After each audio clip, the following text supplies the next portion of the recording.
Selon Patrick Reid, fondateur de The Adamas Principle, cette semaine, un seul événement de marché pourrait provoquer une envolée du taux de change de la paire dollar américain yen japonais.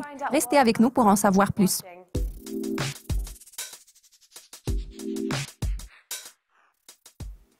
Cette semaine, tous les yeux seront rivés sur le président américain Donald Trump et sur son discours très attendu sur les réformes fiscales aux États-Unis. Alors Patrick, à quoi pouvons-nous nous attendre ? Il est vrai que vendredi soir, l'équipe de Trump a déclaré qu'il y aurait une annonce extrêmement importante ce mercredi. Cette annonce devrait porter sur la réforme fiscale. Analysons d'abord le contexte. Bien évidemment, le ton de Mario Draghi était loin d'être belliciste à Jackson Hole. Janet Yellen n'a fait aucune mention de l'économie. Tout ceci a porté un dur coup au dollar. Dans cette optique, le discours de Trump sur la réforme fiscale pourrait être la dernière lueur d'espoir offrant la perspective d'un rebond du dollar. Je trouve que si les mesures de relance budgétaire redeviennent envisageables, cela pourra provoquer une envolée de la parité dollar-yen. N'oublions pas que le Congrès américain a récemment dissipé les espoirs d'une réforme budgétaire. Maintenant, Jessica, c'est mon tour de vous poser une question. Alors, pensez-vous que Donald Trump puisse réussir à sortir un lapin de son chapeau pour stimuler une appréciation du dollar américain après Jackson Hole? Il sera intéressant de voir l'impact que Trump exercera sur le billet vert en allant de l'avant. Ce vendredi, nous découvrirons les données sur la masse salariale non agricole. Ces chiffres pourraient-ils provoquer des fluctuations du dollar? Maintenant, les États-Unis ont besoin d'un miracle. En toute logique, si les données de l'ISM se révèlent positives, ce sera un bon début. Si le rapport sur la masse salariale non agricole apparaît supérieur aux attentes, le dollar pourrait potentiellement marquer une pause.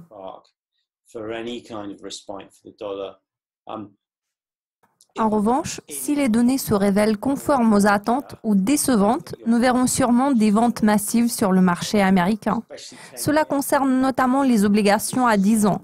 Les perspectives ne sont pas tout à fait roses. Le discours que Donald Trump doit prononcer ce mercredi sera crucial pour le dollar américain. De bonnes nouvelles sur la réforme fiscale ont toutes les chances de déclencher une reprise du billet vert.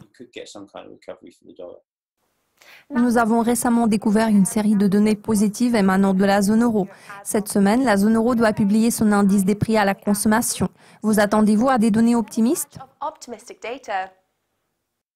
Je pense qu'il y a deux choses que nous devrions prendre en compte. La première chose est que le retrait des mesures de relance sera annoncé bien avant un relèvement des taux.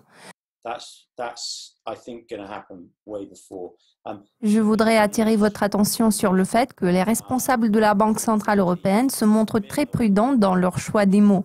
Mais regardez ce qui se passe. Les traders de l'euro-dollar n'ont pas besoin de beaucoup d'encouragement. Même un léger durcissement de ton de la BCE est suffisant pour pousser l'euro-dollar vers le haut.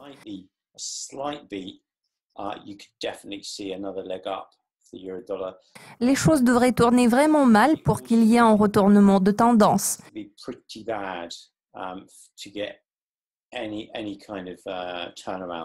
Dans l'ensemble, nous pouvons supposer que de nombreux investisseurs vont essayer d'acheter au moment où les prix seront au point bas.